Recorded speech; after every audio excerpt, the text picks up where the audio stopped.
So আপনাদের অনেক rich ইংলিশে প্রফেশনাল হওয়া, ইংলিশ এক্সপার্ট হওয়া আর ইংলিশে কথা বলা, কিন্তু জানেন না কীভাবে ইংলিশ এক্সপার্ট হবেন আর প্রফেশনাল হবেন, সাথে ইংলিশে কীভাবে ভালো করে ফ্লুয়েন্টলি ইংলিশে কথা বলতে পারেন এগুলো জানেন না অনেকে। কিন্তু সো আমি আজকে এই টপিকটা নিয়ে আপনাদেরকে শেয়ার করব কীভাবে ইংলিশে এক্সপার্ট হবেন আর প্রফেশনালি কথা বলতে পারবেন, এই টিপসগুলো।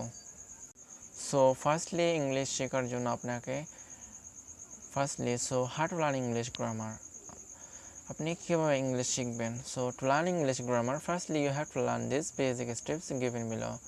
সো ফার্স্টলি আপনাকে ইংলিশ গ্রামার শেখার জন্য ফার্স্টলি আপনাকে বেসিক স্টেপগুলো জানতে হবে। বেসিক স্টেপগুলো কী আসলে বেসিক স্টেপগুলো কী? সো বেসিক স্টেপগুলো হচ্ছে অ্যালফাবেটস। ফার্স্টলি আপনাকে প্রথমত অ্যালফাবেট শিখতে হবে। অ্যালফাবেট ABCDEFG Z পর্যন্ত আপনাকে এর সাবজেক্টটি অক্ষর আপনাকে জানা থাকতে হবে। যখন এগুলো সো অবশ্যই আপনাকে অ্যালফাবেটগুলো ফার্স্ট লেসন আর ফার্স্ট বেসিক অপশন হচ্ছে আপনাকে অবশ্যই ফার্স্টলি অ্যালফাবেটগুলো জানা থাকতে হবে। যখন আপনারা হয়তো অনেকে অ্যালফাবেটগুলো জানেন, আশা করি আপনাদেরকে নতুন করে শেখাতে হবে না।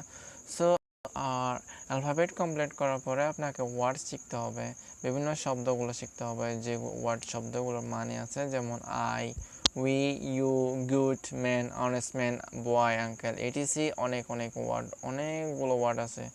আপনাদেরকে অনেকগুলো ওয়ার্ড মুখস্থ করতে হবে, অনেকগুলো ওয়ার্ড শিখতে হবে এবং প্রনাউন্সিয়েশনগুলো খেয়াল করতে হবে। সো আর অবশ্যই অনেকগুলো ওয়ার্ড শিখতে হবে। যখন অনেকগুলো ওয়ার্ড শিখে কমপ্লিট করবেন, আর ওয়ার্ডগুলো এমন হতে হবে যেগুলো কমনলি ইউজ হয় আমাদের এনভায়রনমেন্টে, আর যে ওয়ার্ডগুলো জেনারেলি আমরা ইউজ করতেছি আমাদের সোসাইটি বা এনভায়রনমেন্টে, যে ওয়ার্ডগুলো আমরা সবসময় বলতেছি বা ইউজ করতেছি, এই শব্দগুলো আপনাকে শিখতে হবে ফার্স্টলি। সো আপনাকে এটা খেয়াল করতে হবে। সো যখন আপনারা ওয়ার্ডগুলো শেখার পর আপনাকে সেন্টেন্স শিখতে হবে। সেন্টেন্স মানে হচ্ছে বাক্য কীভাবে শিখবেন, বাক্য কীভাবে বানাবেন, বা বাক্য কীভাবে এগুলো ফর্ম হয়, মানে সো সেন্টেন্সেস বাক্য কীভাবে বানায়। সো ফার্স্টলি আমরা সেন্টেন্স কি এটা জানবো। সেন্টেন্স হচ্ছে a group of words which makes a complete sense is called a sentence.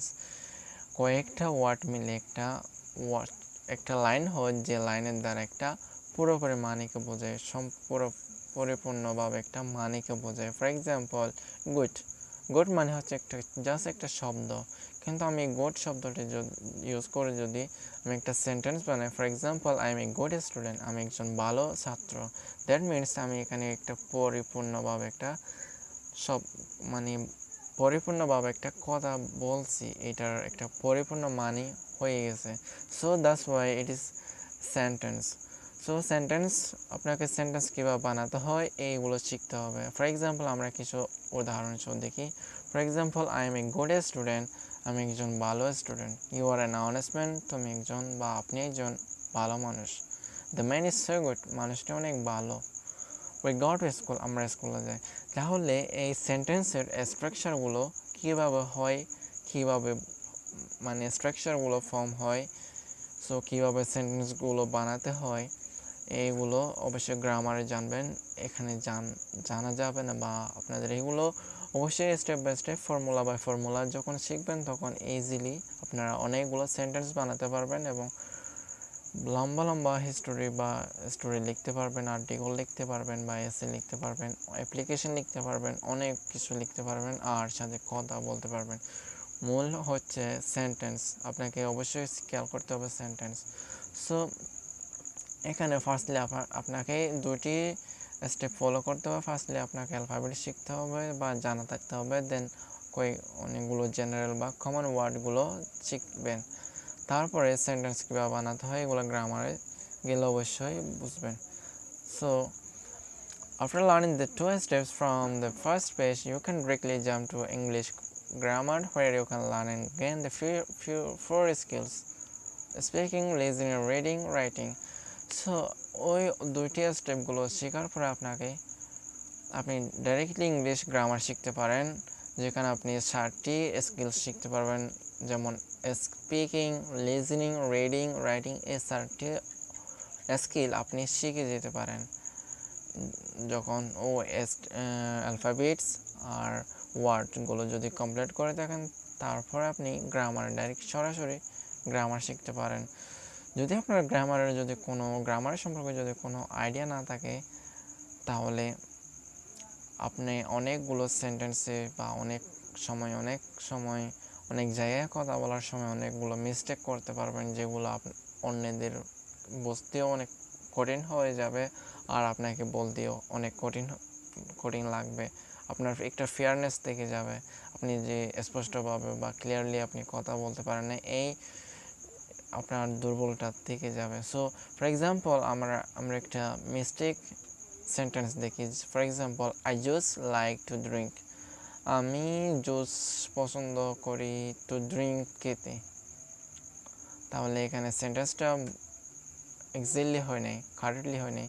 এটার ফর্মুলা হবে I like to drink juice. আমি জুস খেতে পছন্দ করি। দ্যাট মিনস এখানে subject plus verb form plus to drink juice etc.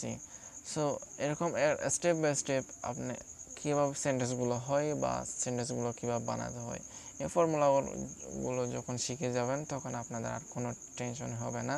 আপনারা easily সেন্টেন্সগুলো বানাতে পারবেন আনলিমিটেড। সো যখন ফর্মুলাগুলো জানবেন আর কি। সো যখন ওই স্টেপগুলো আপনারা যখন কমপ্লিট করবেন, তখন আপনারা সম্পূর্ণভাবে গ্রামারে চলে যেতে পারেন, গ্রামারে শিখতে পারেন এখন। তাহলে গ্রামারে কী কী শিখবেন? ফার্স্ট অপশন, নাউন শিখবেন, প্রাউনাউন শিখবেন, অ্যাডজেক্টিভ শিখবেন, ভার্ব শিখবেন। অ্যাডজেক্টিভ শেখার পরে ভার্ব, এর ভার্ব, প্রিপোজিশন, কনজাংশন, ইন্টারজেকশন, এই 8টি পার্ট মোটামুটি যদি আপনি কমপ্লিট করেন, তাহলে আপনি একজন প্রফেশনাল ইংলিশ স্পিকার বা ইংলিশ প্রফেশনাল হয়ে যাবেন ইংলিশে। সো আপনি এই 8টি পার্টস যদি কমপ্লিট করতে পারেন, তাহলে ইংলিশে এক্সপার্ট হয়ে যাবেন। ইংলিশ আর আপনাকে শিখতে হবে না, আপনি ইংলিশ নিজে শেখাতে পারবেন। তখন আপনি ফ্লুয়েন্টলি কথা বলতে পারবেন আর ফ্লুয়েন্টলি লিখতে পারবেন। কোনো ফিয়ার ছাড়া আপনি লিখতে পারবেন, কথা বলতে পারবেন, প্রেজেন্টেশন করতে পারবেন বিভিন্ন জায়গায়। সো অনেক কিছু করতে পারবেন। ইংলিশ খুব ইম্পর্ট্যান্ট